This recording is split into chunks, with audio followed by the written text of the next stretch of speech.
Ladies and gentlemen, good evening and welcome to our TV show, Ecofeminism. Tonight we have a very important guest speaker who is going to be the last guest speaker in 2016. Our guest speaker is named Kumar Chatterjee. Kumar, welcome to our TV show, Ecofeminism. Thank you, Manel. It's a pleasure to be here, and I really like being the last speaker of the year. So. We are happy to have you. We are very pleased and honored, and you are a very busy man, so we were very lucky to block your agenda and to invite you to come to our studio headquarters in Brussels, because you are most of the time traveling all over the world. So, who is Kumar Dev? Kumar Dev is highly regarded young innovation leader, top-tier technology professional, European Commission appointed expert, New York Times published opinion leader and expert on entrepreneurship at the World Economic Forum. This is just a small definition, but I leave you the floor to introduce yourself. Thank you, Manel. Some of these things, when in writing, they seem more than they are in reality sometimes, but it has been quite an interesting life so far.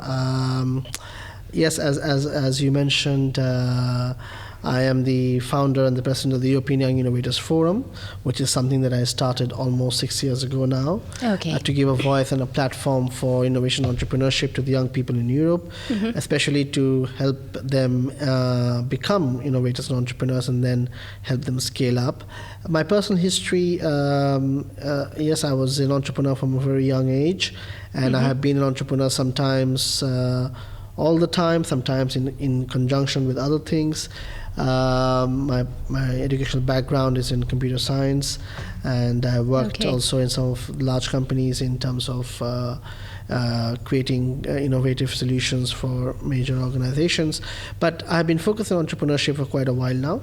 And currently, in addition to the European Young Innovators Forum, I have my own startup which is focused on artificial intelligence and IoT.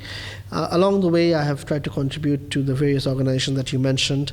I was honored to be invited by the New York Times to write an article on youth entrepreneurship in Europe. This was a very interesting time in Europe. When the article was published, we were just in the let's say the heat of the after crisis. And there was a very high youth unemployment, and there was a lot of despair for young people.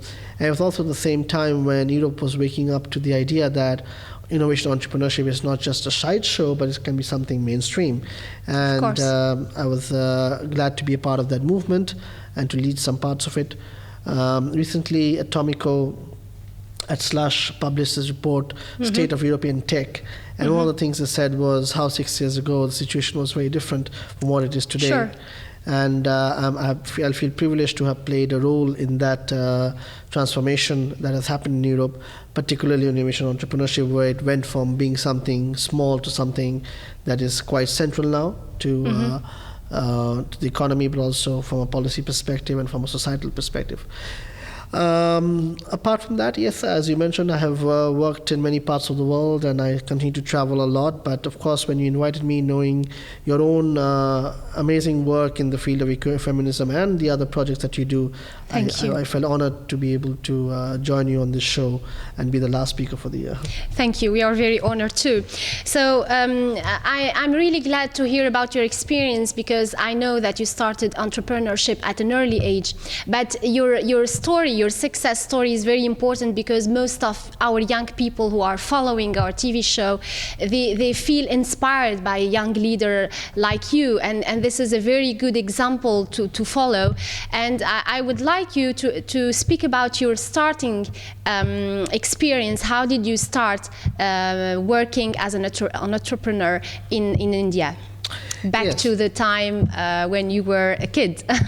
Yes, it was quite an interesting start, and as you mentioned, Manel, it was back in India when I was a teenager. I was 14 when I started my first project on entrepreneurship, and it was actually a small school library at a very interesting end, and I learned a lot from it. But it kind of fired me up and inspired me to be an entrepreneur. And interestingly enough, it also inspired my co-founder, who started the library with me. to also become an entrepreneur, and he went on to do also amazing things, and his company was bought by Yahoo, and now he's also an entrepreneur in India. Now, but from that experience, I learned a lot. Especially I learned the very important lesson that if you want to do something impactful for society and for advancing the state of knowledge and innovation, you must be ready to fail, and you must be ready to face hardships in the process of trying to set it up. And so failure is the starting point of success. Absolutely. And failure is not only, and as you rightly emphasize, it's a starting point for success, and it's something that happens on a daily basis. I face it every day, and if you look at any of the major icons of our time in entrepreneurship, Richard Branson, Steve Jobs, Bill Gates, all these people, they will tell you that failure was a daily recurring theme, and they never would have achieved what they had achieved if they didn't have the mental capacity and the willingness to be ready to fail and to be ready to accept failure as part of the process. And so yes, when I started off in India after that, at a very young age, and then later on I started my own company, my first company, which was in fact at that time when I was 17, it was on web development, and we had a few customers, and then that didn't go very well. Then I joined some major organizations, but I kept doing entrepreneurship on the side. In Europe, it was in fact compared to what you might normally hear, it was actually quite easy for me to start my entrepreneurial activities. And it's important to focus that on that. It's that Europe is a very easy background to start as an entrepreneur, especially for instance in Belgium. You can start as an entrepreneur. You don't have any risk to take, so it's not like in other countries in America or in India or in China, in which you have to undertake a lot of risks. Yes, so on this point there are a couple of maybe perspectives. So yes, it's easier to start being an entrepreneur in Europe in certain senses. For example, that society is more open to the idea that you want to be an entrepreneur, and there are structures in place that you can use. But also at the same time, particularly I think in comparison to the US, you would find that there are a lot of things in Europe that hold back entrepreneurship. And I wrote an article on this, was published in the China Boao Forum, which is the equivalent to the World Economic Forum. I also had a similar article in the World Economic Forum before they made me an expert. It was a few years ago. And I talk about the fact that a lot of the aversion to risk-taking in Europe comes from the fact that the last 30 years have been extremely good for Europe economically before, of course, the current crisis started. And unfortunate side effect was that risk-taking became something that was not encouraged for young people. And they were encouraged to take safe jobs and jobs that or follow careers that are more or less safe. And that led to I would say, a crisis of entrepreneurship for some time. And now in the last 6 years, again, the trend has been reversed. But what is also important to note here is that yes, indeed, Europe has the facilities available and the resources available. So this entrepreneurship, the reason not to embrace it is more, let's say, a question of mindset and a question of how you and society perceives you, than actually the tools and the ability to do that. For example, in the UK, you can set up a company very fast. Estonia as well. Belgium now also has a number of support. From next year, Belgium has some specific support for people who want to invest in startups. So all this is, of course, excellent news. Back to your starting point as an entrepreneur, you started with a library. So this is something very inspiring and very telling. So people, young people are not really fond of reading and are not really fond of books, but we already know that the most global and influential leaders are very influenced by big literary canonical writers. So how did literature influence your vision of the world?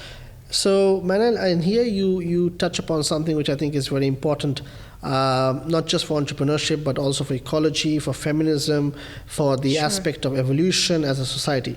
I think literature, and my teachers to say this, is that literature is the gateway to the world. you could be anywhere on the planet, but through literature you can learn about your world and about those distant and faraway places and different thoughts that can indeed inspire you and mold you as a person. So for me, literature and particularly reading has been very important from my childhood. And that was also one of the reasons why I started the library. The library had books that you would not find normally in the school library, and which young people wanted to read. We were all 14, 15 at that time, rather than some of the books that, were there in the library but made for much more heavy reading. So literature can be fun. I think this is one of the main messages, and it doesn't have to be necessarily associated with academics. Of course, it is. Literature is an academic pursuit by itself, but it doesn't mean that the only people who read are academics or intellectuals. I think reading is something, as you rightly mentioned, very essential for entrepreneurs, and most major entrepreneurs and leaders spend a good amount of their time reading, and they wake up earlier in the day, like I also do that, to read. And today maybe your reading is more from online sources, but that doesn't matter. You need to read, and you need to understand how the world is shaped. So for me, some of the best inspirations came from all over the planets. Of course, I had a lot of the British writers, particularly Bertrand Russell, G.K. Chesterton, obviously Shakespeare, but also continental writers. I read Victor Hugo in English, but he was a French writer. And one of the writers who left a permanent impression on me was Kafka. Of course, Kafka is I mean, more than a writer, I think he's a legend. And also Chekhov. I think Chekhov and Tolstoy. I mean, these are people who are totem poles in the world of literature. And so it's important that when you look at literature as an area, you look at it not just in terms of national boundary. Literature is free of boundaries. It's a place for ideas and for great minds to share those ideas. But apart from that, you should also read on a regular basis. There are lots of very good books that are being published, some by the leaders and entrepreneurs themselves, but also by other people who have interesting things to say. And reading those books can give you a shape of where the world is, and that, I think, informs you as a person and then informs what you do. Sure, thank you. I'd like to go back to the title of our TV show, which is Sustainable Entrepreneurship. So sustainable entrepreneurship is a new, a new concept, which means the definition as mentioned in the book Sustainable Entrepreneurship by Weidinger. A business-driven concept which focuses on increasing both social as well as business value. So this kind of business entrepreneurship focuses attention on social, ecological, and financial concepts. Can you give us a small definition or explanation of this term? And how do you work on sustainable entrepreneurship? So sustainable entrepreneurship, as you very rightly pointed out, apart from the dimension of business, looks into the social dimension, and I think importantly also now the ecological and the environmental dimension. So entrepreneurship today is more complex than it was in the past, and I think part of that complexity is welcome. And I think it's important that entrepreneurship today, just like corporate or other business today, needs to take into account sustainability societally, but also sustainability from an ecological perspective. Why is that? Because we are now more aware than ever before, although the data was there for quite a while, but now we are very aware that the world is limited in its resources and limited in what we can get from it. And it's quite obvious that if we continue to exploit the resources at the rate and in the manner in which we have been doing that, we are going to have a crisis for everybody, entrepreneurs included. So entrepreneurship, I think, especially entrepreneurs, have a responsibility to be as sustainable as you can. That does not mean that you must only do sustainable things or stop your growth of your company or of your business as a nod to sustainability. No, I think that in itself is unsustainable. But it must be a balance where you take into account the social impact of your activities and the environmental impact of your activities, particularly the ecological impact of your activities, and you're able to tie them together. So an example of this is some of the businesses that are now coming up that from day one have incorporated in their business thinking how they would be sustainable, from using less paper to using less water to using wind and solar energy. Wind and solar energy as a major means, using more electronics and less travel and transport. And I think some of this is good, but we need to have a more structural approach to that, and a framework approach. And here I would welcome the work done by you and other young scholars on this, because I think it's a new area. Yeah. We don't know enough to be able to say that this is the correct way to do it. We are discovering. Yeah, we are discovering. So it's a new area, it's a new background, and we need to work together, academics together with ICT people, business people, to be able to implement a new dimension of sustainable entrepreneurship. Indeed. I totally support that. Thank you. What about female entrepreneurship in Europe? You know that our TV show is entitled Ecofeminism, so we focus on ecology, but we focus on female and feminism. So I know that in your association and in your organization, you have a lot of female leaders and female entrepreneurs. How do you encourage women to go into business and start their own business and be influential and be leaders? So, Manal, first of all, this is an extremely important topic. So, on the importance of the topic of feminism and to look at female entrepreneur, I think is first of all very important. So, that's the first thing. The second thing is that I have a slightly, let's say, a slightly specific view on this, is that I think an entrepreneur, whether man or woman, should not use gender to qualify the entrepreneurship. Sure. Some of the best entrepreneurs I know are women. Some of the most inspiring entrepreneurs, not just in technology but also in leadership, for society, politics are women. Angela Merkel. We will go back to that. We'll come back to that. For example, as a short example, but Ida Tin also and others. And I feel that in a certain sense, we tend to hold back women from reaching their potential by saying they're female entrepreneurs or they're women entrepreneurs. Now, sometimes this is unconscious. Sometimes this is done because it's just maybe a linguistic thing or the ways it's presented. And I don't think we should militate against that. But at the same time, I think we should encourage women to be entrepreneurs and say that your gender should not be seen in any way to be a constraint. What matters in entrepreneurship is ideas, execution, leadership, persistence, hard work. And none of these 5 terms have anything to do with gender.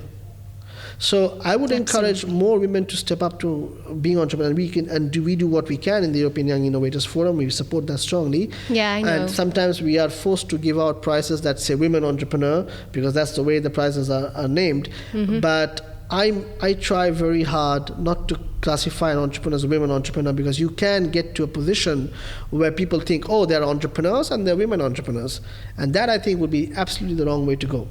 If you look at the US now, some of the top corporate leaders are women, and they're not referred to as women leaders or as women CEOs. They're referred to as CEOs and leaders. And this is to be the same in entrepreneurship. We should say we encourage entrepreneurship from all sectors of society, and not to label them as women entrepreneurs or minority entrepreneurs or, young, you cannot get around that to some extent. Or diversity diversity.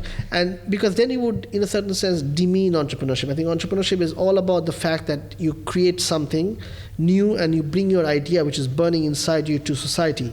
And here, gender should not play a prominent role and should not qualify or classify what you do. Thank you. A very good argument, and I really support this argument, because we should not stop entrepreneurship, and we should not qualify women as entrepreneurs or as women are women, and entrepreneurship is something that you can acquire if you have the qualities, the right qualities to do so. What about, you spoke about the influential leaders in Europe, what about the most influential women leaders that you have met and talked about? I know that you were lucky to meet very interesting, VVIP leaders. So tell us about that. So for me, the two most inspiring leaders in Europe who I consider inspiring because they've inspired me. Sure. Directly, one-on-one, face-to-face, in close circumstances, and whose ideas and actions I thoroughly support to a great extent, and whose vision of what is leadership and what should be done I believe in, are Angela Merkel and Neelie Kroes. Now, every political leader obviously is subject to different circumstances, situation, and criticism, and that is part of the life of being a leader. You have to be able to take that. But I met Ms. Merkel 2 years ago when as part of her Innovation Council, where she was taking 120 or 128, I believe, what she called inspiring leaders from around the world to come together in Berlin for this 2-day session where we advised her on how we thought innovation and entrepreneurship should be. And there were a lot of people there, but she really encouraged a lot of young leaders and young entrepreneurs there. I was fortunate to be one of them. And then, I was part of the picture with her, and she made that happen. But even if she hadn't, I think she left a lasting impression on me, because she made it very clear that leadership is something that can be calm, that can be measured, that doesn't have to be histrionic, that doesn't have to be dramatic, but can at the same time be firm and very effective. And I think she must have gone down in history. She has gone in history now as the only German leader to apply for the 4th term, and there's a lot of support for her, irrespective of some criticism and some recent events. But it's not by chance. It's because she really is a very inspiring leader. Neelie hardworking, Kroes, very hardworking, and you would never be able to say that Ms. Merkel, whatever she says, has not been thought through. You may not agree with it, but you would have to agree that she has put her heart and soul and mind into it. And that's one of the reasons why Europe has recovered from the crisis. Without, it could have been much worse, I think, if we had done things differently.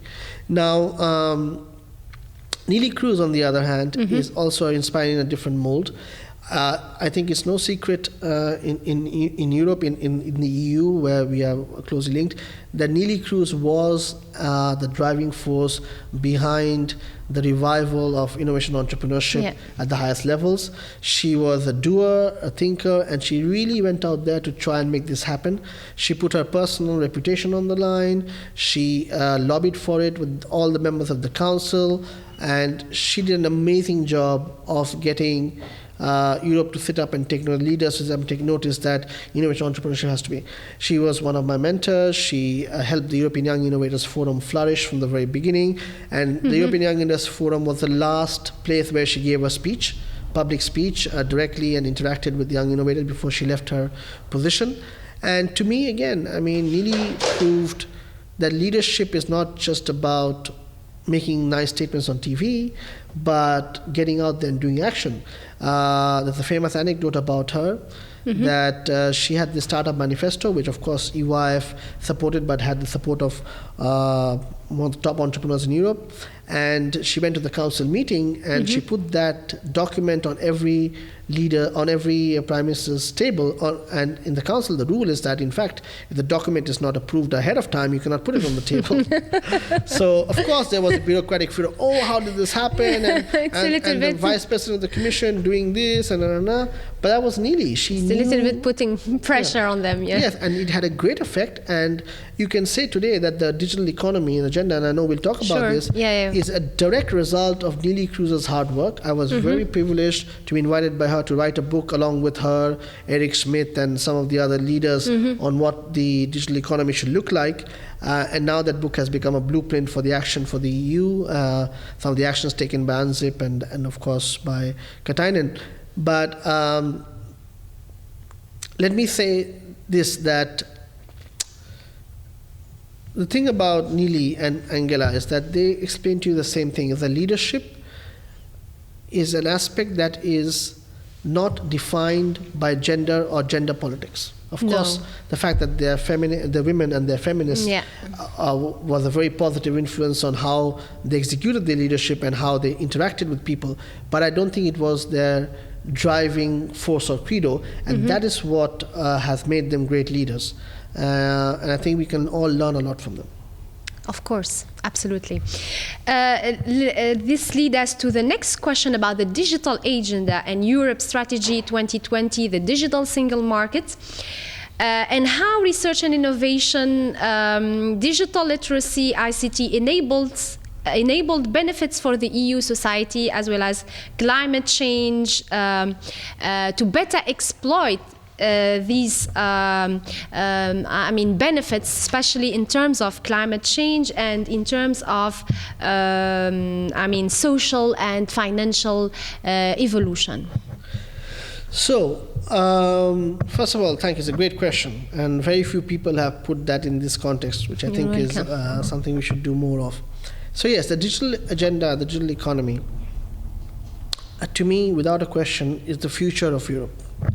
Our identity, future of the world as future well. of the world as well. But our identity. We were coming to Europe and Asia in a few minutes.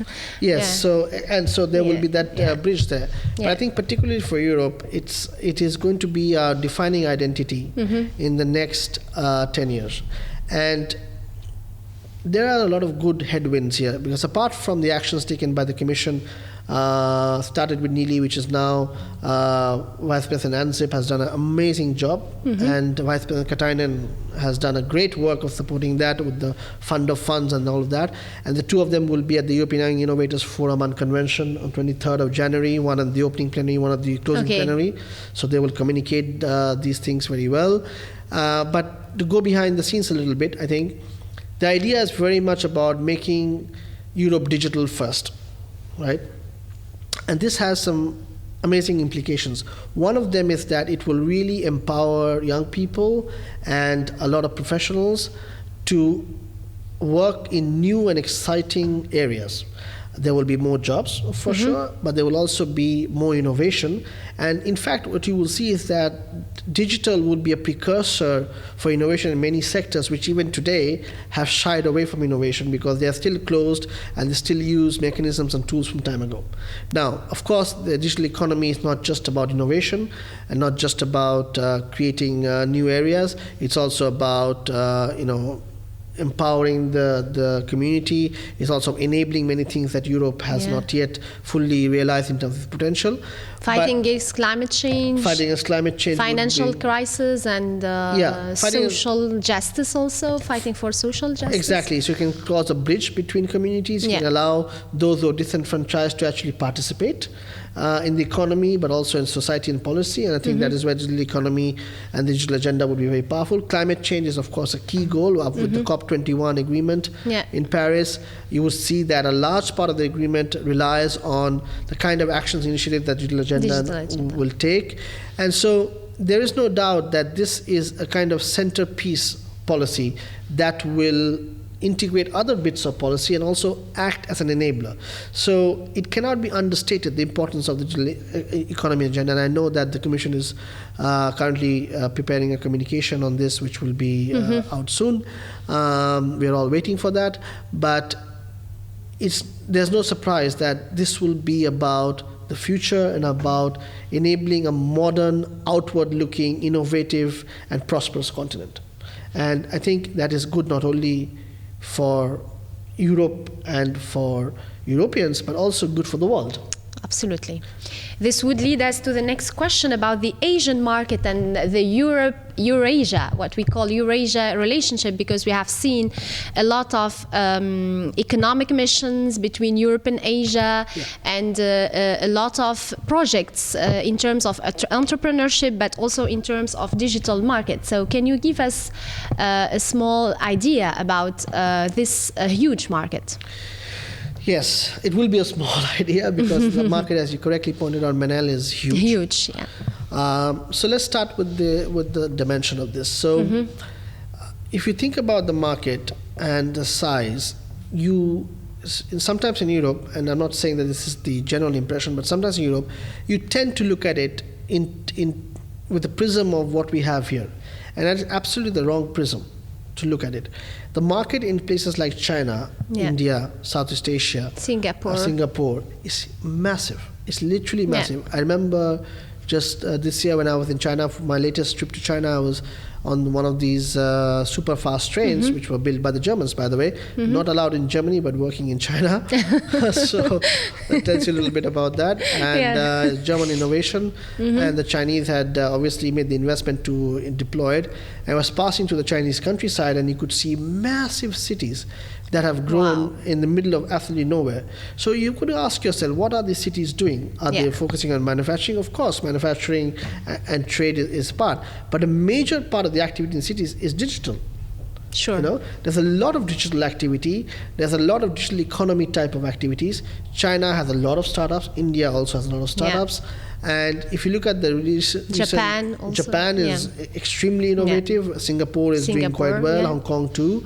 And if you look at some of the recent reports on the number of unicorns outside of the US, China, India, Japan, Singapore feature top of the list, right? And then Europe. So, so you've got to think that these markets have actually leapfrogged us in certain ways, that they have, because they didn't have, let's say, the burden of legacy structures and regulations and industrial policy holding them back, they were able to leapfrog into the digital age much faster and grasp the tools and infrastructure and deliver value with that.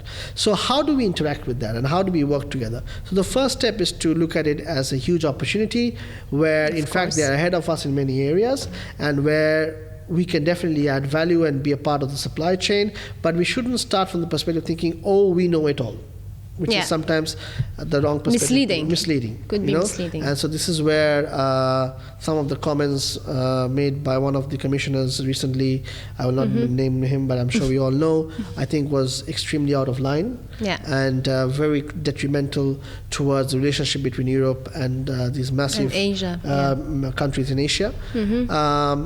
At the same time, luckily, it's not the majority perception within the EU, and I think most leaders, both national and European leaders, understand very well the value of cooperating closely with China, cooperating closely with India, with Singapore and these things. And now I know for sure that there is an activity, I know that for sure an activity called EU-India on startups has taken off, and it's been run by somebody who was initially in the European Investment Fund. Very good idea of how the fund and the innovation structures work, and this person is driving that, and there has been a lot of good, let's say, cooperation there, but we're just getting started. Same with China. I think we're just getting started on innovation entrepreneurship. Of course, not everything is plain sailing. There are concerns, rightfully so, on both sides. But these are just, I would say, natural processes and elements of a relationship. And this is what the focus must be on, building a strong, sustainable relationship on innovation entrepreneurship with the Asian giants, because for sure they are a part of the future. I was reminded 2 days ago by the Forbes that the Indian economy is now ahead of the British economy for the first time in 150 years, and has now taken the position 5. So, of course, I mean, these things have many dimensions, but what is clear is that we cannot look at Asia anymore from the perspective of, well, this could be a good supplier base, or this could be a good place to source materials and talent. Of course, that's there, but that's not the whole picture, and we must engage with the whole picture. That would be good for us, good for them, and good for global stability. Okay, thank you. Now let's go back to the World Economic Forum and the Fourth Industrial Revolution. So we have already heard about the Fourth Industrial Revolution, and we have spoken a lot about the Fourth Industrial Revolution in World Economic Forum of 2016. So can you give us an idea about the Fourth Industrial Revolution and World Economic Forum 2017? Yes. So the Fourth Industrial Revolution is something that the World Economic Forum has been championing for some time now. Of course, the forum has very strict rules, and I am definitely not entitled in any way to represent the views of the forum, either here or anywhere else. And even people who are in managerial positions of the forum don't do that. So I will not like to be seen as representing them in any way. But what I can tell you is that this has been a very interesting activity in the forum. There are many experts in the forum, myself included, who are actively working on this topic. Charles Schwab, who is the head, has been an active proponent of this. and his team have been active proponents of this domain. Now, the fourth industrial revolution has two major dimensions. One is, of course, the economic dimension, but the other, very important, is the social dimension. Yeah. And I think this is something that the forum will look at in the years to come, 2017. Shaping people and the future. Indeed. And it is a topic that is, I think, relevant globally for pretty much everybody. One of the subtopics of this is the universal income for people who are displaced by the actions of robotics and AI. And one of my companies, Unmanned Life, which is focusing entirely on AI and robotics and how to utilize, let's say, drones to replace human labor-intensive processes in major industries, will contribute to the, let's say, the new dynamic in the labor workforce and labor market. And we mustn't shy away from discussing these topics, I think, and we mustn't try to skirt around them. I think we should definitely engage with them and say, yes, we need bold and new solutions. I'm not saying that the universal income idea is the correct solution or the proven solution. It's one idea among many. But we should look for such ideas which are a departure from the normal, because indeed we're no longer in the normal. What is coming in the next 3 to 5 years would be, even 5 years ago, would be seen as the stuff of science fiction. Robots doing regular stuff, software controlled, artificially intelligent, being able to interact with environments which have humans as well, and unleashing other possibilities which are not possible today. So the fourth industrial revolution will be a game changer in many ways. Now, we always say that about each industrial revolution, but the last one didn't do too badly. And this one will do much better. And one of the reasons for that is, again, in the Eurasian context, the Asian countries have embraced it. So one of the world's first fully automated, robotized factory was, in fact, in China. And you could question, what is the value proposition vis-a-vis the cost of labor and the plentifulness of labor? Well, they see the value proposition. You would see recently Foxconn, which is a major supplier of the iPhones and makes many iPhones, had about 60,000 robots installed. So you could say that the fourth industrial revolution is not on theory anymore, it's on paper. And the economic impact is quite clear in terms of automation, in terms of productivity, lowering of cost, and being able to do capacity augmentation and do things that you can't do today. But equally, the social impacts of this will become clear quite soon. And we must be prepared for it with that foreknowledge. We hope so. I'd like to end up with this question concerning LIMEC and tackling economic disparities in Europe in one of the conferences that you participated in as a lecturer, and you were giving your experience and your expertise in terms of fighting against disparities in Europe, as well as creating business and startups, as well as education. So let us focus on education as a vehicle of business and entrepreneurship. Can we have an educational system in Europe and elsewhere that focuses attention on entrepreneurship? So this is a brilliant question to come to a concluding of this very interesting session, I think, discussing with you, Manel. So education, the role of education, particularly in inspiring entrepreneurship, is not only crucial, I think it should be the number one priority. Thank you. For educators in Europe, for the European Commission, for the different member states, council. Education is, without any question, today one of the biggest disablers. So if any entrepreneur, myself included, will tell you that our childhood education, whichever part of the world you do that in, is distinctly focused on making you a conformant robot. Yeah. Somewhat the human version of the fourth industrial revolution. And so, humans are the idea first. But not encouraging you to think openly and to push the boundaries, and not focused on what you can do, rather focus on what you should do, because, hey, guess what? Somebody decided that 20 years ago and the textbooks are written that way. Yeah. And the fight back has started, which is the good news. I think educators in general, but also countries have come Europe to the especially, in Europe especially have taken up the baton. You must have heard recently in Finland, which opened this fantastic school. In Finland is already leading the world in education. Leaders of the educational systems in the world. And they're very good at that, and they've come up with this new school. And if you look at the school as an entrepreneur, you immediately want to study there. You know? I wish I was young again and studying in that Finnish school. So and there are initiatives like that, but it has to be a concerted effort at the European Union level. I know through my friends and colleagues in DG Education is that they are looking at this aspect. They're not blind to it. Now, education, unfortunately, is often not only a state subject, but actually even at a lower level of administration, is sometimes a regional subject. So it's very hard for Europe to enact some overriding regulation or legislation, and I'm not even sure that would be the right way forward. But we do need a community of educators, government officials, and other students and activists to push the envelope on education. Now, people have talked about EdTech as being one of the solutions, and I think, yes, EdTech has a role to play, although it's taking longer than expected to have the impact.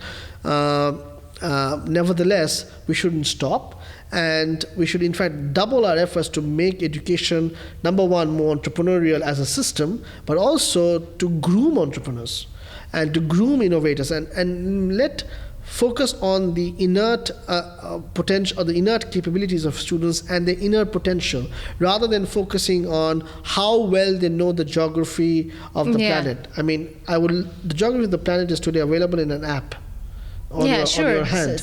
But what is not available is how do you create a business and make a success out of it in your unique case and your unique circumstances. And this is educational learning, role-playing, peer learning, and community learning that we need to enable. So we should revisit education. Absolutely, and not look at it as an alternative means, but as a central means of how you inform and educate your citizens and your future hope.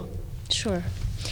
Thank you, Kumar. It was a very inspirational conversation with you. I'd like to end up with the note. So what is the note that you'd like to give to our listeners and viewers? What is the message that you want to launch to young people through this media channel?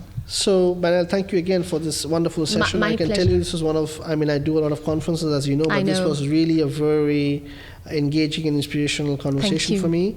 And for all the young people and others who are watching this show or will watch this show later on, and those listening on a radio, my message is straightforward, is that don't let anybody tell you that you can't achieve something. Thank you. Thank Amazing. You very much. Thank you for this beautiful message. Thank you, our listeners and viewers everywhere in the world. Thank you for following us. I give you our appointment. Next appointment, it will be next year with a new guest. And let us thank Kumar for coming to our TV show. Thank you very much. Wish you a happy and Merry Christmas and Happy New Year. Thank you. Indeed. Merry Christmas, Happy New Year, and thank you for having me. You're welcome.